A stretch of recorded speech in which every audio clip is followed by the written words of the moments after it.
seluruh alur cerita film yang berjudul Trust. Intinya, film ini menceritakan seorang gadis berumur 14 tahun yang diperkosa dan dibodoh-bodohi oleh penjahat kelamin. Nah, sebelum videonya dimulai, saya harap kalian semua bisa mendapatkan banyak sebuah pesan moral dari film ini. Oke, pokoknya daripada spoiler, mending kita langsung aja ke videonya cuy. Di awal film ditunjukkan seekor keluarga yang sedang merayakan ulang tahun anaknya bernama Annie. Lalu setelah perayaannya selesai, si Annie ternyata punya kenalan cowok di sosial media yang sudah dekat dengannya dan selalu chattingan dengannya setiap hari. Ayahnya pun bernama Will datang menghampirinya untuk melihatnya. Merasa anaknya dan teman chatnya baik-baik saja, ia pun meninggalkannya. Keesokan harinya, Annie menjalani hari-harinya dengan biasa. Seperti biasa, dia selalu chatan dengan pacar internetnya ini. Malam harinya, Annie dan keluarga makan malam kembali. Karena si Annie ini ngoprek HP terus, ibunya pun bilang untuk tidak memainkan HP saat di meja makan. Annie pun bilang bahwa dirinya ingin mengirimkan foto kepada pacarnya yang bernama Charlie. Ia pun memperkenalkan Charlie bahwa Charlie adalah orang yang pintar dan lucu, dan ia juga seumuran dengan Annie. Keluarga ini pun hanya senyum-senyum kayak kuda karenanya.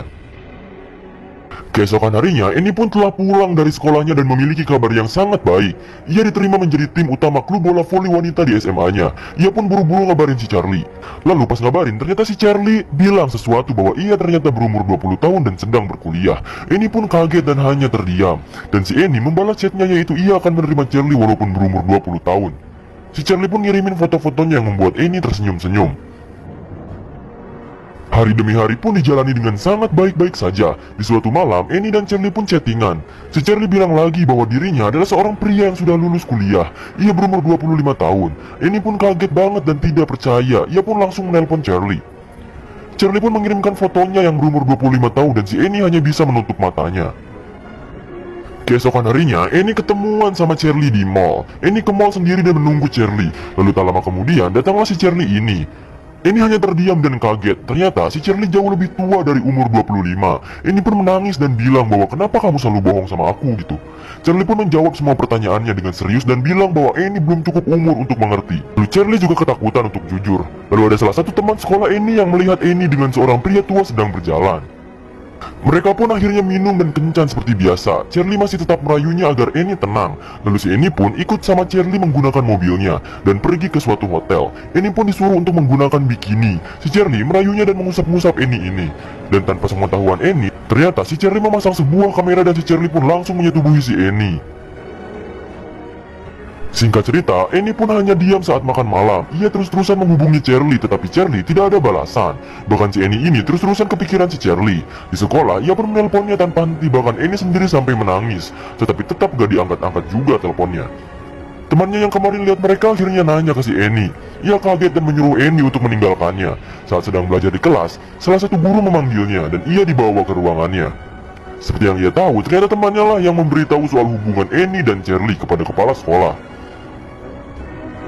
Akhirnya si Annie dibawa oleh polisi. Di situ pula banyak murid yang melihat bahkan memvideonya. Ayahnya, Will yang sedang bekerja dikabari perihal anaknya tersebut. Lalu ia pun bergegas ke tempat dan bertemu istrinya.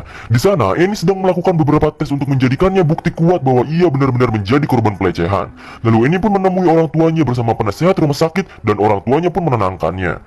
Lalu datanglah seorang agen FBI bernama Doug Ted. Ia akan membantu menangani kasus tersebut. Singkat cerita, di rumah si Annie, agen itu pun berusaha melacak dan menemukan si Charlie. Lalu Annie pun diminta untuk chat si Charlie. Kebetulan Charlie membalasnya. Lalu si Charlie juga menelpon Annie. Agen itu pun langsung siap untuk merekam suaranya. Si Annie pun mengangkat teleponnya. Lalu si Charlie pun menanyakan keberadaan dan orang tua si Annie. Ia menjawab bahwa orang tuanya sedang tidak ada di rumah. Lalu tiba-tiba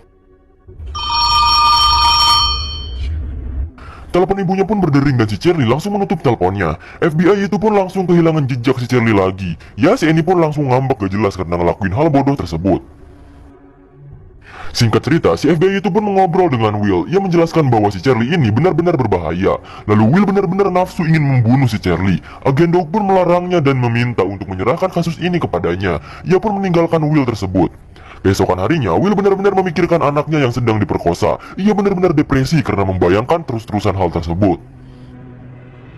Lalu si Annie pun mengunjungi penasehat rumah sakit untuk membicarakan atau bahasa gaulnya curhat sama penasehat tersebut bahwa sebenarnya ia benar-benar mencintai Charlie. Dan ia pun merasa bahwa Charlie juga mencintainya. Di tempat lain, si agen Ted menelpon Will. Ia bilang bahwa si Charlie benar-benar penjahat profesional, bahkan ia juga sudah jauh-jauh hari merencanakan kejadian saat di motel bersama Annie dan tanpa meninggalkan jejak sedikit pun. Setelah pulang, Will memberitahu beberapa foto orang-orang yang melanggar aturan seks nasional kepada Annie untuk mencari wajahnya Charlie. Sambil marah-marah gak jelas, Annie pun bilang gak ada banget si Charlie di foto itu dan pergi meninggalkannya. Singkat cerita lagi, si Annie mengunjungi penasihat rumah sakit untuk curhat lagi. Ia berkata bahwa dirinya merasa tidak bersalah dan merasa ayahnya selalu menyalahkan dirinya karena melakukan seperti itu dengan Charlie. Di tempat lain, agen Ted membicarakan perihal kasus ini dengan Will. Ia berkata bahwa ia telah menyalin chat Annie dengan Charlie dan agen Ted tidak membolehkan ayahnya untuk melihatnya.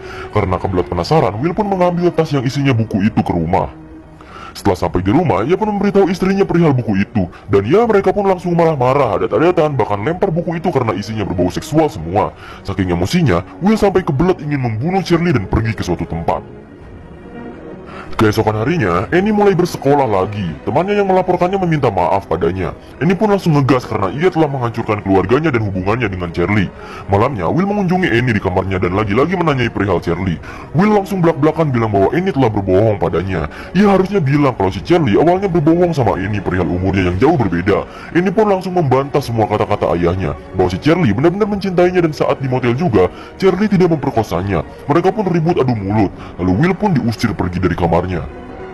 Keesokannya, Will mengunjungi penasehat rumah sakit dan membicarakan mengenai Annie. Ia pun terlanjur curhat karena selalu membayangkan anaknya diperkosa sama si Charlie itu. Dan ia pun mengeluarkan semua unek-unek dan rasa ingin membunuh si Charlie kepada penasehat itu sambil berkaca-kaca. Singkat cerita, si Will pun berada di suatu rumah. Ia pun memukul-mukul pemilik rumah itu dan menembak mati orang itu. Lalu ternyata, itu cuma lamunan si Will aja di toko senjata.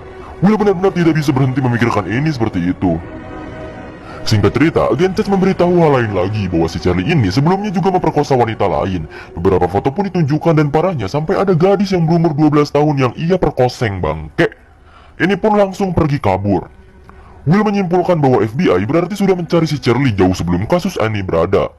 Will pun langsung menutup matanya. Si Annie kabur ke tempat penasehat rumah sakit lagi.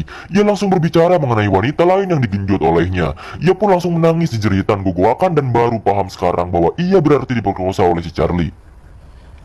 Penasihat rumah sakit itu pun langsung memeluknya untuk menenangkannya. Malamnya, Will dan istrinya adu mulut lagi. Si ibu pengen lebih baik memperhatikan Annie ke depannya. Sedangkan, Will berpikir bahwa membalaskan rasa kesalnya kepada Charlie adalah jalan yang terbaik. Apalagi jika Charlie ketangkap, mungkin bisa menyelamatkan korban-korban selanjutnya. Singkat cerita, ini pun bertanding voli di sekolahnya. Will dan keluarga menontonnya. Saat enak-enak nonton, Will melihat seseorang yang mirip dengan Charlie dan pernah ia lihat di daftar orang-orang yang melanggar peraturan seks nasional. Ia pun langsung mendatangi dan memukul-mukul wajahnya dengan penuh kesal. Ternyata, pria tersebut bukan Charlie. Pria itu pun memaafkannya karena tahu jika hal tersebut hanya kesalahpahaman saja. Pulangnya, si Annie langsung bacotin ayahnya lagi. Ya, si Will juga tahu kalau dia yang salah karena telah lepas kendali kayak gitu. Keesokannya, temannya pun memberitahu soal dirinya yang ada di internet. Ia pun langsung mengecek apa yang ada di internet tersebut. Ia pun kaget setelah mengetahuinya. Ternyata itu adalah sebuah gambar porno yang diedit menjadi kepala si Annie ini. Annie pun langsung pulang dan depresi karena hal itu. Ia pun langsung menelan banyak pil. Will ditelepon oleh istrinya soal Annie yang kabur dari sekolah. Ia pun langsung mencari Annie di kamar mandi dan mendobraknya. Annie pun muntah dan dibawa ke rumah sakit. Paginya, ini menemui Will yang sedang duduk sendirian sambil melamun. Will pun bercerita sambil menangis dan si Will meminta maaf kepada Annie karena terlalu berlebihan dengan apa yang dilakukannya. Annie pun langsung memeluk ayahnya.